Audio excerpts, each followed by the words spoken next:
Sociedade Espírita de Amparo ao Menor Casa do Caminho. Juntamente com todos os colaboradores espirituais, apresenta a palestra Federação Espírita Brasileira e o Movimento Espírita no Brasil, com o palestrante Aristides Guimarães. Ocorrida no dia 19 de janeiro de 2022, no auditório do Centro Espírita Casa do Caminho. Acalmar o nosso coração, elevar o nosso pensamento para a espiritualidade maior.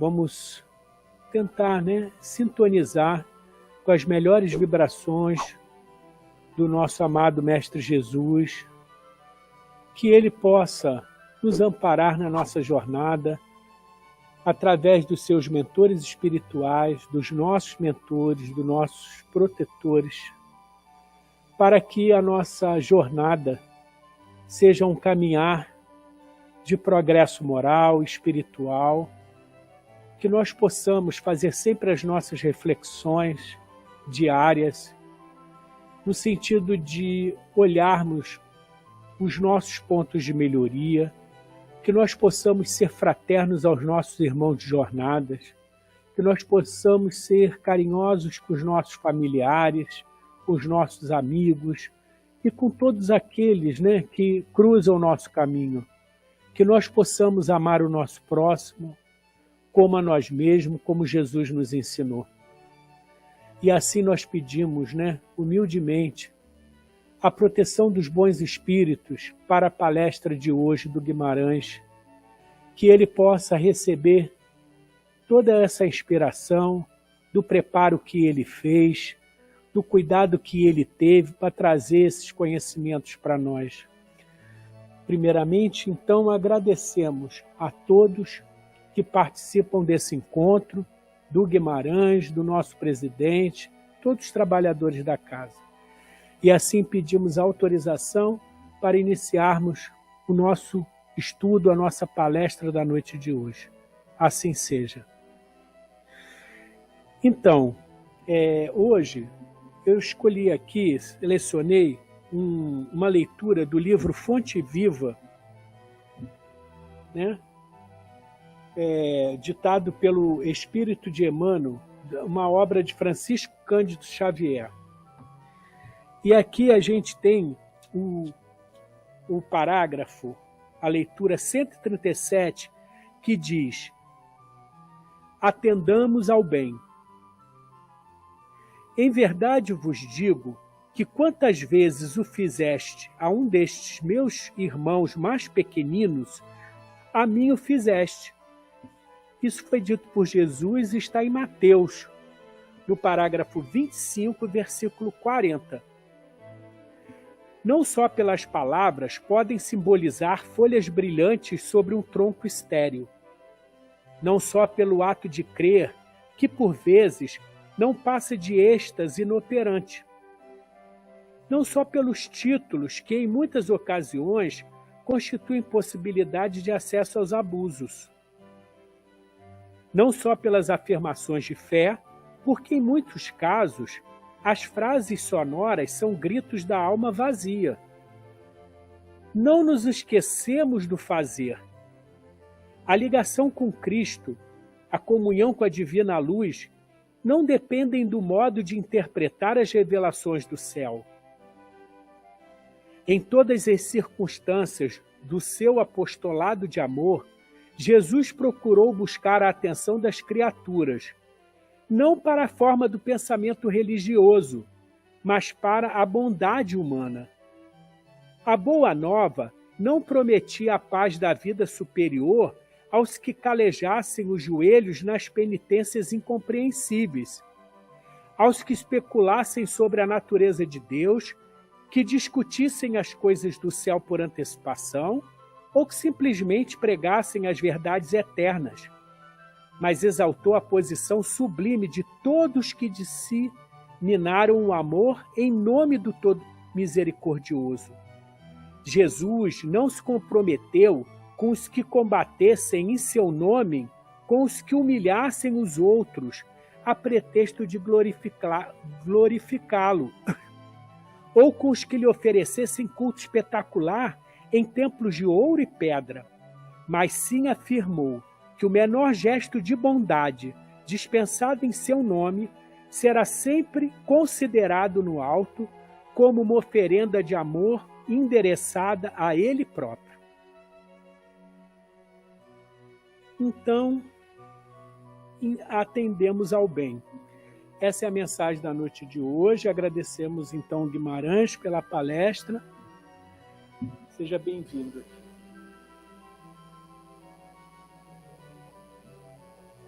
Tá 40 minutos.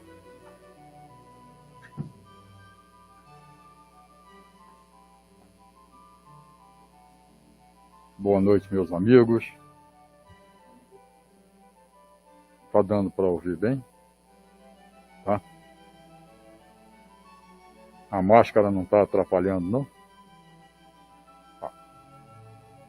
Bom, então é um prazer eu retornar a essa casa aqui, né? Agora completamente remodelada, né? Completamente remodelada, não conhecia ainda, mas parabéns, está primeiro mundo.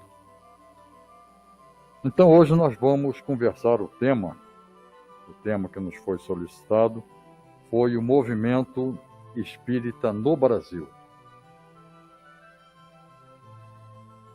Inicialmente eu gostaria de dar a diferença entre doutrina espírita e movimento espírita.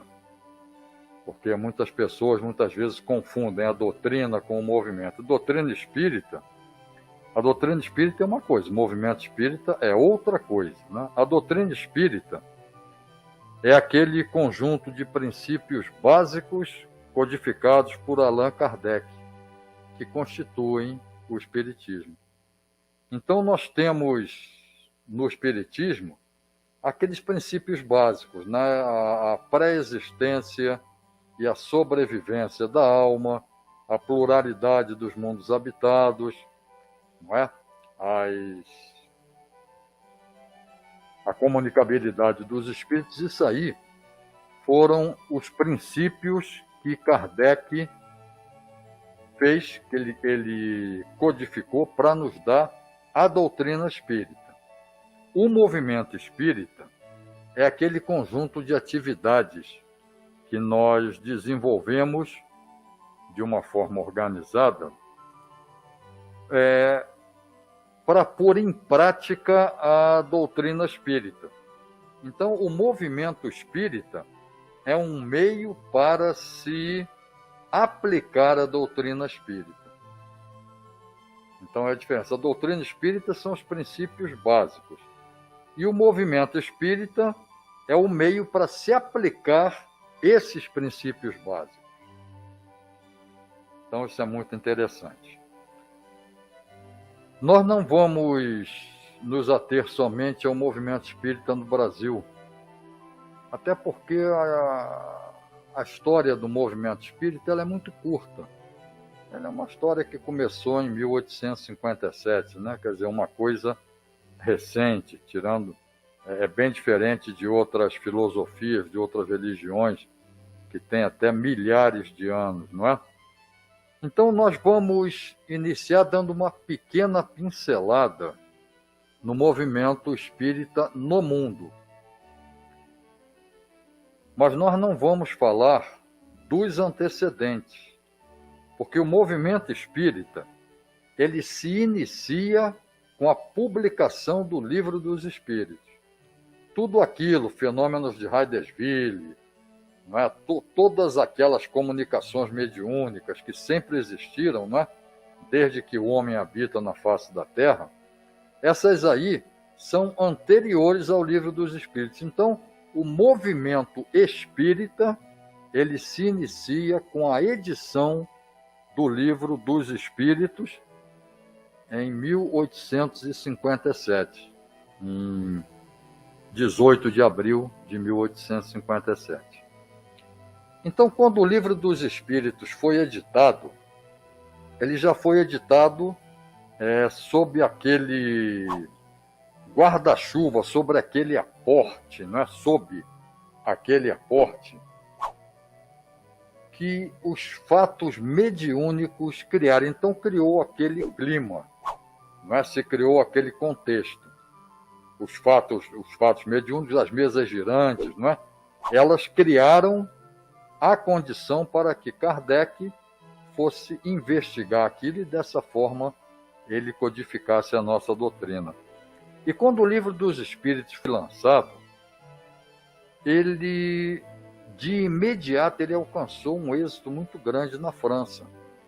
Mas na França, não só na França, né? Na França e na Europa, porque a França ali, ela irradiava a cultura para a Europa. E ele teve tanto êxito, e ele quebrou tantos paradigmas, que ele de imediato ele conquistou diversos opositores. Porque Kardec, com a edição do Livro dos Espíritos, ele mostrou que a pessoa que nós não dependeríamos de outras pessoas, por exemplo, para nós orarmos, para nós pedirmos perdão pelos pecados. Ele até mostrou, não existe pecado, existem as falhas que nós vamos resgatar. Então isso aí quebrou tantos paradigmas que os opositores à ideia nova caíram em cima combatendo. E aí, Kardec, ainda com um pequeno grupo, né, ele teve que tomar diversas providências. Porque no momento que a doutrina espírita foi lançada, é uma coisa nova. Quem dominava, na realidade, era a igreja. Ainda era a igreja que dominava, não é? E outras religiões bem antigas. Então aquilo ali foi uma coisa que causou um furor muito grande, como tal, os inimigos vieram e Kardec teve que se utilizar de determinados meios para que fosse explicado aquilo. Então, qual é a melhor forma de nós explicarmos uma coisa? É explicando. Não é? Todo mundo combatia. Então ele começou a dizer, não é bem assim, isso aqui é assim, isso aqui é assim. Mas não adiantava ele falar somente, não é? Então ele teve que se utilizar de outros meios impressos. Porque o livro a gente pega, põe na mesinha de cabeceira, vai deitar, lê um pouco. Então o livro é um grande difusor de ideias novas. Não é? Então ele criou, inicialmente, a Revista Espírita. Então a Revista Espírita começou a divulgar a nova doutrina, mas não adiantou muita coisa, né? Porque era uma revista, mas o combate continuou, né? Porque o combate era muito forte. Muitos interesses foram contrariados. Então ele, depois da revista Espírita, ele fundou uma sociedade de estudos, a Sociedade de Estudos Espíritas. E assim ele foi. Fazia um artigo aqui, um artigo ali, editava uma revista, a sociedade reunia pessoas para explicar, mas a coisa ainda estava com um vulto muito grande. Então, Kardec escreve o segundo livro dele. Todos nos lembramos qual foi o segundo livro que Kardec escreveu?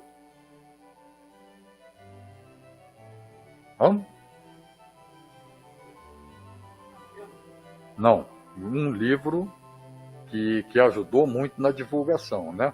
Não foi agenda, foi mais um opúsculo, né? Então Kardec escreve o livro O que é o Espiritismo.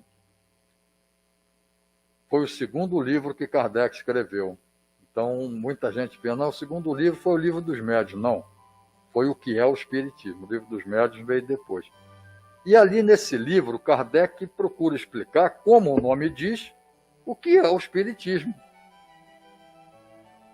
E é um livro muito interessante, se vocês não leram, é interessante que leiam, porque ele traz grandes esclarecimentos, é pequenininho, não é? Tem até a edição de bolsa, né? Tem uma edição maiorzinha, mas é um livro muito bom e muito interessante para nós que nos interessamos pela doutrina espírita, não é? Posteriormente, Kardec continua nas suas publicações, lança o Livro dos Médiuns, e ele lança o Livro dos Médiuns em 1861. Livro dos Espíritos, 1857, O que é o Espiritismo, 1859, Livro dos Médiuns, 1861. No começo de 1861. Em outubro de 1861, a nossa história, a história da doutrina espírita, não é? Dentro do movimento espírita, ela passa por uma coisa que foi chamada Auto de Fé de Barcelona. Como é que aconteceu isso? Um livreiro de Barcelona, conhecendo, porque a doutrina foi se propagando, né? Muita gente foi passando a conhecer. Então ele pediu a Kardec que mandasse para ele, comprou, não é, diversos exemplares do Livro dos Espíritos, do Livro dos Médiuns, que tinha sido recém-lançado, e de outros livros espíritas, que ele queria jogar aquela ideia na Espanha, não é? Mas a remessa foi direitinho lá, pelo meio que teve que ir, não é? Mas chegando na alfândega, ela foi barrada. Então aquele volume de livros, ele foi barrado. E disseram que só poderia ser liberado pelo arcebispo de Barcelona. Mas o arcebispo estava viajando. Então estou contextualizando para vocês terem uma ideia de como as coisas funcionavam, né? E o arcebispo estava viajando, chegou algum tempo depois e apresentaram ao arcebispo alguns livros para ele ler, para liberar. Quando ele começou a ler, ele disse: não, negativo. Nós vamos queimar esses livros. E aí o importador ainda tentou ser ressarcido, ou que fosse devolvido para a França. Ele disse: não, porque vocês acham que hoje nós temos arbitrariedade, né? Então o arcebispo de Barcelona disse que não iria autorizar nem a outro país ter aquelas ideias divulgadas contrárias ao catolicismo. Então ele mandou queimar. Então a queima desses livros em praça pública é que se chamou de Auto de Fé de Barcelona. Mas muita gente foi assistir, muita gente conseguiu, porque vocês sabem que o livro não incendeia assim, né? Então algumas pessoas até conseguiram pegar alguns exemplares, e aí aquele famoso, não é? O que a gente fala, não é? O tiro saiu pela culatra. Porque aquilo despertou o interesse. Mas por que estão queimando tantos livros? Eram, acho que, em torno de 400 livros. E as pessoas foram os que conseguiram pegar alguma coisa ainda, pegaram, e aí o que aconteceu? A doutrina foi mais divulgada ainda, não é? E Kardec continua nas suas publicações e publica o Evangelho segundo o Espiritismo, que é o terceiro livro da codificação, não é? Ele publica em abril de 1864. Abril. Em maio de 1864, ou seja, menos de um mês depois, as obras espíritas foram colocadas num índice da Igreja Católica, que é o índice dos livros proibidos. Não sei se vocês já ouviram falar, não é? É o famoso Index Librorum Prohibitorum. E esse índice, ele até há pouco tempo, 1900 e qualquer coisa, bem ainda pelo meado do século XX, ainda existia o índice. Então eles diziam quais livros não poderiam ser lidos, quais livros não poderiam ser publicados. Vocês conhecem Pietro Baldi? Pietro Braudi é um escritor, ele tem muitos livros bons, mais no viés científico, e ele teve 2 livros colocados no Index. Ele escreveu esse livro foi em 1938, para vocês terem uma ideia, que é A Grande Síntese e depois A Icesse Mística. A igreja proibiu. Claro, ela proíbe dentro das suas competências, mas o livro foi editado. Mas, para vocês terem uma ideia, esse índice, ele valia. E ali os católicos não podiam ler, as editoras católicas não podiam publicar, não é? E Kardec publica posteriormente o Céu e o Inferno, a Gênese, e Kardec morre em março de 1869. Depois da morte de Kardec, teve um episódio chamado Processo dos Espíritas. Vocês já ouviram falar? O que aconteceu? O Ministério Público da França processou, se não me engano, foram 2 espíritas, por fraude em comunicação mediúnica. Então eles foram acusados, principalmente fotografias, que as fotografias eram fraudadas, e houve um processo todo em cima deles, se resolveu tudo bem, mas esse fato é considerado, é chamado de processo dos espíritas. Então vocês veem que o ataque, não estou falando muita novidade não, né? O ataque começa aqui, daqui a pouco a justiça começa a atacar também para minar. Então foi mais ou menos isso que aconteceu com a doutrina espírita na França. Mas aí o movimento espírita, não é? ele espalhando as ideias, as notícias, não é? Ele chegou ao Brasil. E a missão do Brasil em relação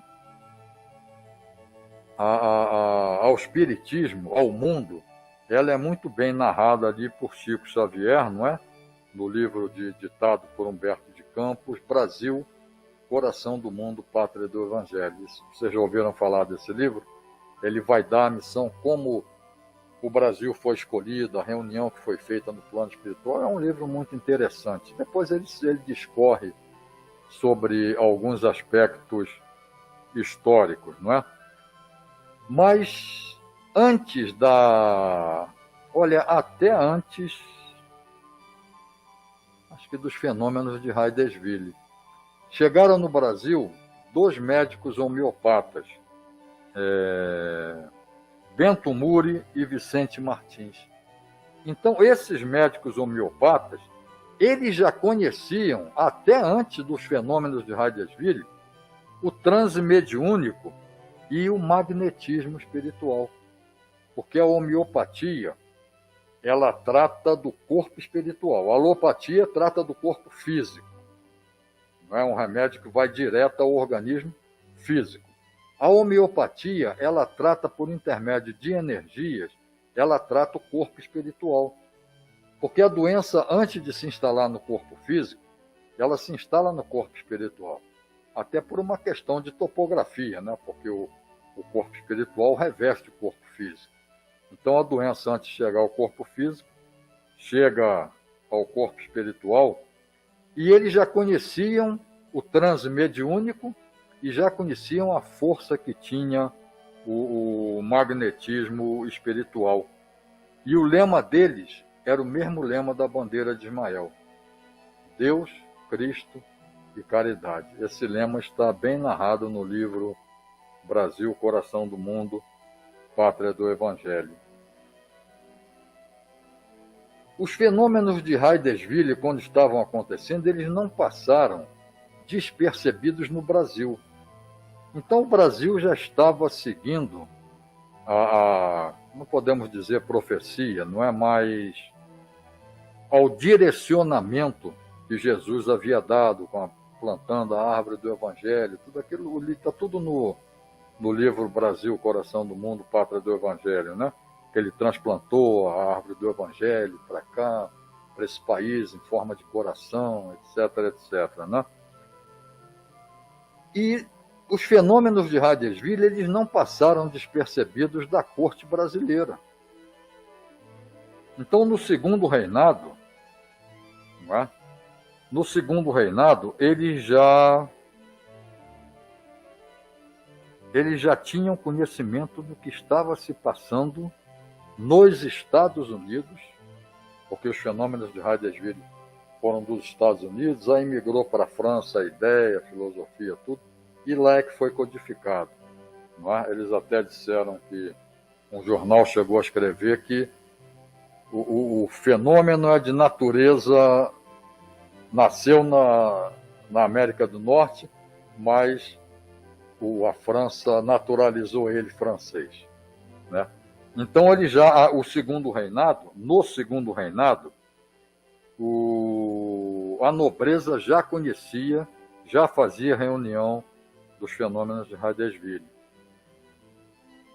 Todos nós sabemos, né, nós conhecemos bem, o segundo reinado foi quando foi declarada a maioridade de Dom Pedro II, que era bem novo, não me lembro quantos anos ele tinha, mas talvez uns 10 anos, por aí.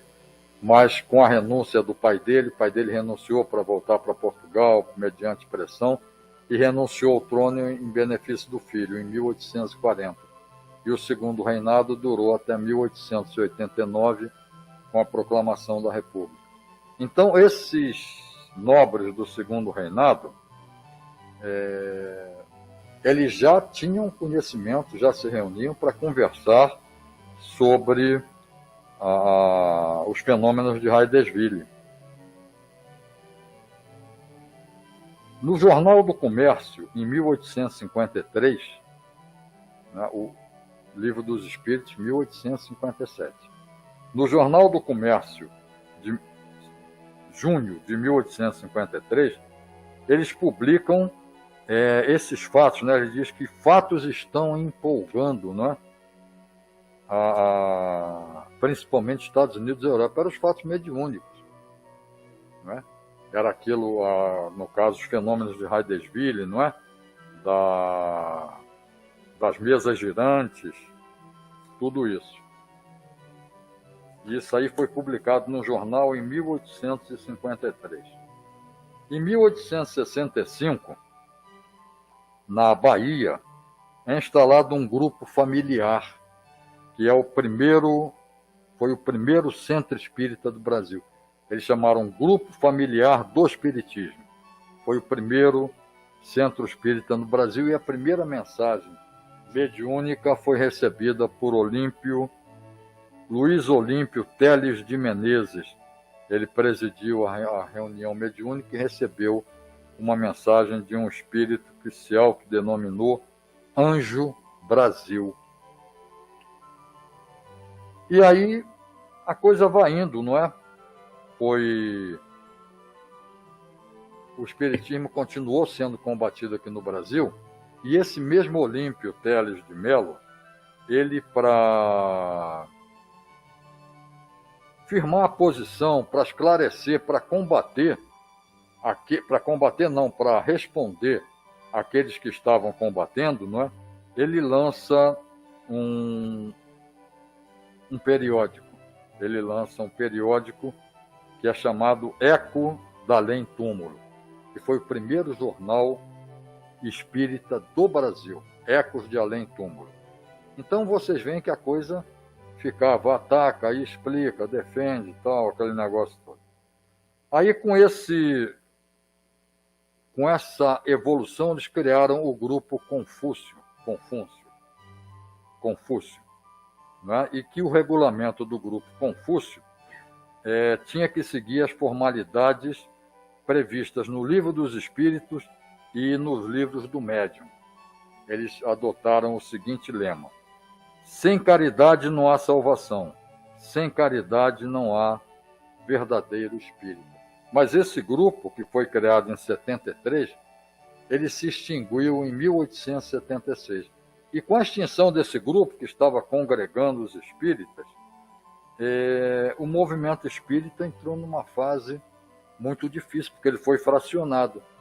Aí as pessoas começavam a dizer, não, eu sou do Evangelho, eu sou científico, eu sou rustenguista, eu sou isso, eu sou aquilo. Teve um grande fracionamento no movimento espírita. Alguns defendiam exclusivamente o Evangelho, só queriam saber de Evangelho, os outros eram só a ciência, o outro era Rustem, e assim eles foram. Mas, em cima disso, apareceu a figura de Bezerra de Menezes. Bezerra de Menezes trabalhou para aparar essas arestas, né? Porque o movimento está todo fracionado.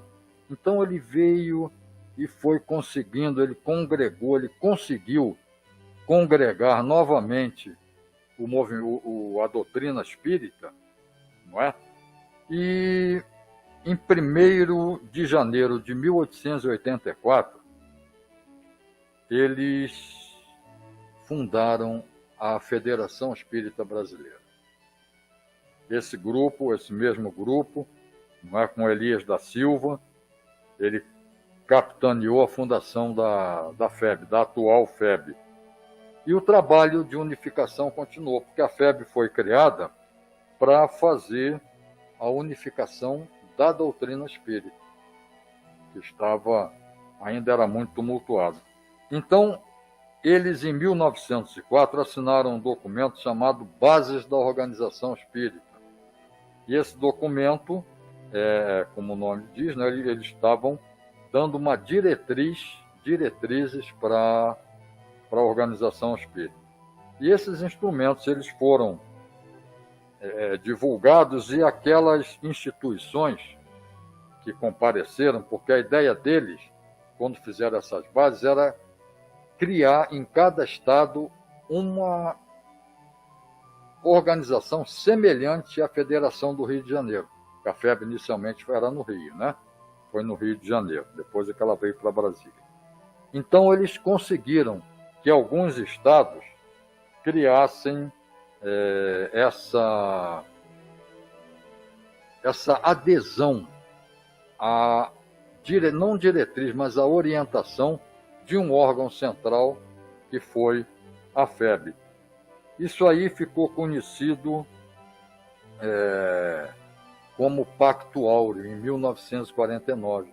Porque em 1949, com a presença de várias federações que já existiam, né? Quer dizer, eu já dei um salto no tempo, porque já existiam várias federações, e aderiram a essa reunião. Então foi chamado o Pacto Áureo. Não sei se vocês já ouviram falar. E aí, com o Pacto Áureo, alguns estados não aderiram, estados do Norte e do Nordeste. Então, o Pacto Áureo foi assinado em 1950. Eles criaram as diretrizes, as orientações. Em 1950, houve o que foi chamado Caravana da Fraternidade, porque um grupo de pessoas foram para o Norte e Nordeste conseguir, para buscar a adesão daqueles estados. Dava em torno de 11 estados que ainda não tinham aderido, 11 ou 15, em torno disso aí. E aí eles conseguiram, isso aí foi a Caravana da Fraternidade. Eles saíram, conseguiram. Então, nós vemos que a coisa foi sempre acumulativa, não é? Em torno da União. E a FEB, ela foi crescendo, foram criados mecanismos, não é? Como criaram o Conselho Federativo Nacional, que se reunia uma vez por ano sob a presidência do presidente da FEB, e ali eles davam orientações para o movimento espírita. Isso aí ainda acontece hoje, né? Lançaram as cartilhas, né? Orientação ao Centro Espírita, que até hoje ainda tem. Ela foi revisada, se não me engano, no ano retrasado, ano retrasado, ela foi revisada e é distribuída no Conselho Federativo Nacional, que continua existindo. Esses 2 anos ele foi de forma virtual, não houve a reunião presencial, mas assim mesmo eles fizeram. E esses documentos eles são distribuídos e cada federativa ela vai e distribui aquele para os centros espíritas. Não é? Então, se nós observarmos, eles fizeram a famosa capilaridade, não é? Porque nós temos um órgão orientador, que é a FEB, tem aquele primeiro círculo, que são as federativas, cada estado da União, inclusive aqui o Distrito Federal, são 27 federativas, 27 que aderem à FEB. Então, todo ano tem o Conselho Federativo Nacional. E nesse Conselho Federativo Nacional são discutidos assuntos, né? São discutidos assuntos, tudo em benefício da doutrina espírita. Por exemplo, o programa, não é, a campanha do estudo sistematizado, foi em 1983. Então, hoje nós vemos aqui o estudo sistematizado, que aqui o nosso centro aqui tem, né, a Casa do Caminho tem. Então, ele foi lançado em 1983. Ele começou lá no Rio Grande do Sul. A ideia foi da Federação Espírita do Rio Grande do Sul, uma programação que eles intitularam Começar pelo Começo. Então, realmente, o estudo sistematizado é a melhor porta de entrada na doutrina espírita. Porque ele hoje está muito em moda, né? Mas o estudo sistematizado é uma vacina contra o sectarismo, dogmatismo, não é? Então, a pessoa começa a entender como é que a coisa funciona. Então, e o misticismo. Então, não tem, por exemplo, o amuleto. Ele não tem influência nenhuma. Agora, se a pessoa acredita, tudo bem, nós respeitamos tudo isso, mas ele não tem influência nenhuma. Então, é o misticismo, é o dogmatismo. Não é aquelas, não, eu tenho que aceitar porque foi o Divaldo que falou. Não. Eu vou estudar, eu vou passar pelo crivo da minha razão. E o sectarismo não é que é seguir aquela pessoa, não. Eu só tomo passe com esse passista porque o passe dele é mais forte. Isso é sectarismo. Nós estamos ali criando uma seita, e seita nós temos várias seitas, uma das mais famosas foi aquela do Jim Jones, na Venezuela, né, que o cometa de Halley ia passar por ali, todos que estivessem agrupados naquele momento, que morressem naquele momento, iriam ser conduzidos pelo cometa de Halley para outras paragens bem melhores. Então, aproximadamente 200 pessoas foram suicidadas. Ali a direção da seita e outros fanáticos, eles mataram, houve mais ou menos 200 mortes para ir para o cometa de Halley. Então, isso aí é uma seita. Né? Eu morei numa cidade em que lá no centro tinha um passista, que ele dava o passe, era o passe da cachoeira. Era uma coisa interessante. Mas a fila para tomar passe com ele dobrava a porta do centro. Então ele pegava a pessoa, botava a pessoa aqui, aí ele dizia que aqui corria uma cachoeira e aqui pela frente era o rio. Então ele pegava a água da cachoeira, jogava em cima da pessoa, lavava a pessoa, purificava a pessoa e tudo de ruim escorria e o rio levava. Gente, para tomar passe com ele era difícil. Enquanto que os passistas que dão o passe conforme Jesus dava em posição de mãos, não é? Ficava muitas vezes, não, pode vir tomar passe comigo. Não, vou tomar passe com ele. Aí a gente não pode dizer nada, né? Mas então a FEB, com esse Conselho Federativo, ela vai lançando campanhas, não é? A campanha em defesa da vida, viver em família, a campanha da evangelização da infância e juventude, tudo isso é discutido no Conselho Federativo Nacional. Mas antes do Conselho Federativo Nacional, tem as reuniões das comissões regionais. Então, Norte, Centro, Sul e acho que Sudeste. Norte, Centro, Sul, Sudeste. Então, são as comissões regionais. Essas comissões regionais se reúnem, levam a ideia para as federativas pegam essa ideia, levam para o Conselho Federativo Nacional e ali elas são discutidas e dadas como orientação, aceitas, não aceitas. Então vocês veem que a coisa funciona todo ano dessa forma, trazendo, discutindo, mas nunca impondo. Não existe uma imposição. A FEB não dirige o movimento espírita. A FEB orienta. A orientação é da FEB, mas em conjunto, é um consenso das federativas com a Federação Central, que é a FEB. Então, o movimento espírita, ele não é uma consequência dos ataques, ele seria, porque qualquer coisa que começa tem que ser divulgada. Então, essa divulgação, ela teve um duplo sentido, não é?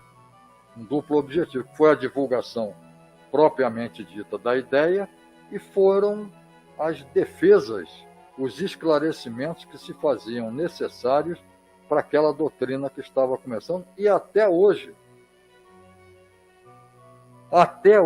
por incrível que pareça, nós ainda temos algumas, como é que eu posso dizer, algumas rupturas de ideias na doutrina espírita. Ainda tem. Eu não quero citar aqui, até porque senão eu vou estar fazendo propaganda, não é? Mas tem muita gente querendo botar a política no movimento espírita, porque o espírita tem que ser político, mas não político partidário. A política é a forma que o governo tem de tornar a vida do cidadão melhor. Então a política ela trabalha nos campos do poder, o campo econômico, o campo militar, o campo psicossocial, não é? Então ela trabalha. Isso é política. Todos nós temos que ser políticos. E nós somos políticos, porque o centro não procura tornar a vida daquelas pessoas necessitadas melhor. Isso é política. Agora não é política partidária. Eu sou de tal partido, eu não gosto de fulano, eu vou votar em tal partido. Isso aqui não. Nós não somos políticos partidários. Mas o homem é um ser, é um animal político. Porque nós fazemos política. Até a política, pelo nome que já vem, né? A política é aquele que vivia na polis, na cidade, na antiga Grécia, né? Então aquele que vivia na polis era o político. Participava da vida da sua cidade. E nós temos que participar da vida do Brasil, levando a palavra do Evangelho, levando os preceitos doutrinários, a compreensão, a resignação, a esperança, a fé. Tudo isso aí faz parte do movimento espírita. O melhor difusor do movimento espírita é o centro espírita. Porque o centro espírita ele congrega a comunidade para si e ali ele dá a palavra de Jesus. Ele divulga as virtudes evangélicas, explica por intermédio de palestras, filmes, simpósios, etc, etc. Então, o melhor divulgador do movimento espírita é o centro espírita. E nós, sempre que tivermos a oportunidade, que ela se fizer presente, não é? E nós pudermos, nós não temos que nos acanhar de dizer a nossa ideia, porque muita gente fica com vergonha de dizer que é espírita, que acredita em Deus, que acredita na reencarnação, gente. Se não existe, não existe. Agora, se existe, quer a pessoa acredite ou não, vai acontecer que nem o Sol. O Sol amanhã vai nascer, mas eu não estou vendo. Bom, porque a nuvem está tampando. Mas por cima da nuvem está o Sol. Então, assim, são as ideias espíritas. E agora, a doutrina espírita, ela não é melhor do que religião nenhuma, tá? E nem nenhuma religião é melhor do que a doutrina espírita. Todas as religiões visam a mudança interna da pessoa. Filosoficamente há divergências, mas todos nós, todas as religiões convergem para um ponto, que é o aspecto moral. Independente do rótulo que se tenha. Então, muitas vezes as pessoas falam, o espiritismo é o futuro da religião. Não é, não. O espiritismo é a religião do futuro. Não é. Pode ficar sossegado que não é. Agora, a ideia espírita é a ideia de todas as religiões. Então, nós congregamos o quê? No aspecto moral. Então, o movimento continua. Como diz o movimento, ele é dinâmico. É uma coisa dinâmica, é um movimento espírita. Pois não?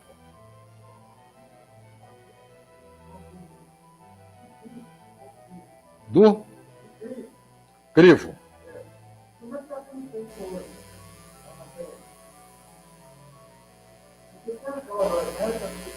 Ah, não, você quer dizer do livro espírita?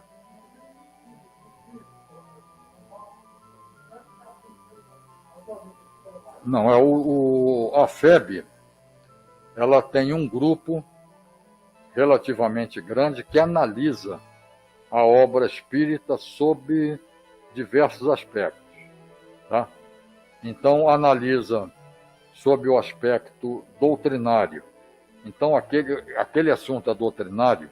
Então, a pessoa quer publicar um livro espírita. O livro espírita dá dinheiro, só que a FEB ela recebe os direitos autorais. Então, quem quer publicar livro espírita na FEB para ganhar dinheiro, não ganha, mas ganha prestígio. Eu tenho um livro aprovado pela FEB. Eu faço parte desse grupo.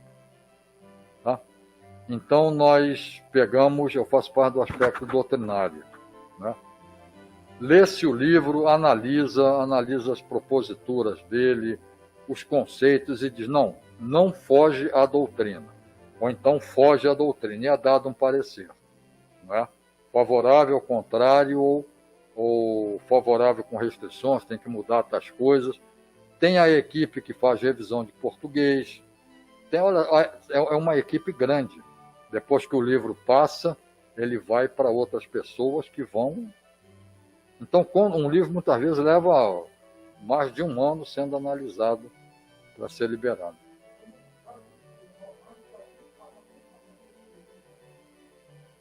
Olha, você fez uma pergunta de $1 milhão, né?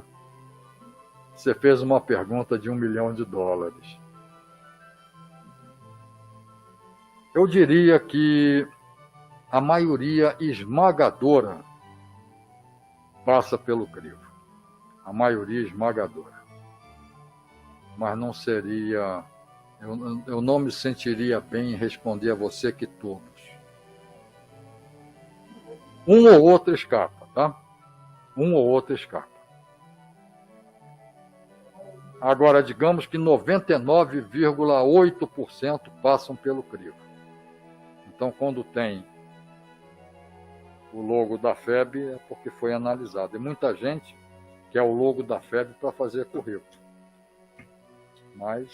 se o livro for bom, não tem problema nenhum. Agora, se for sensacionalista, aí não passa.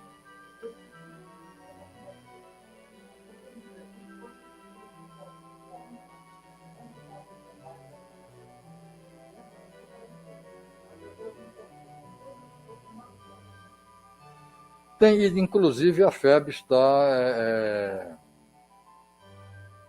reanalisando alguns livros mais antigos, tá entendendo? A FEB vai pegando, tá revendo alguns livros, até por uma questão de atualização da linguagem, né? Até por essa questão. Inclusive as obras básicas. O livro dos Médiuns já foi reeditado, sem mexer na mensagem, sem mexer no conteúdo, mas com algumas coisas já, alguns vocábulos já atualizados, né? E a Gênese é uma vítima disso aí. Porque a Gênese é a parte científica e a ciência evolui, né? Mas tu pode dizer que 99,8% passam pelo crivo. Agora, se escapou no 0,2%, pô, aí não me culpa, não. Não tenho nada com isso. Tá bom, gente? Olha, então é isso aí. O movimento, como eu disse, é uma dinâmica. E nós, o que nós pudermos contribuir, vamos contribuir. Então, muito obrigado aí pela atenção de vocês. E que Deus nos abençoe, guarde e nos conduza aos nossos lares em sua segurança. Muito obrigado. Então, meus amigos, no momento em que nós encerramos essa nossa conversa sobre esse tema tão importante, não é? Porque a história, ela é uma coisa muito importante para a nossa vida. Porque a história nos permite compulsar o que já foi feito com resultados e aprimorarmos ou evitarmos de repetir. Nós queremos agradecer a Deus pelo dom da vida, inicialmente, e a Jesus e aos amigos, nossos amigos do plano espiritual, por essa orientação, por essa intuição, para que nós continuemos dentro dessa senda a que nós nos propusemos bem antes. Bem antes essa senda já estava prevista para nós. E que nós continuemos dando curso a essas ideias, continuemos com muita humildade, com muito reconhecimento, com muito acolhimento a todos, independente da forma como cheguem aqui a nós. E assim, Senhor, certos da Tua presença aqui entre nós, bem como aqui entre nós da presença de seus ceareiros a nos instruir, a nos orientar, nos intuir. Em Teu nome, Senhor, damos por encerrado o nosso estudo no plano material nessa noite, dizendo graças a Deus. Agradecemos por você ter assistido essa palestra. Se você gostou, compartilhe com seus amigos.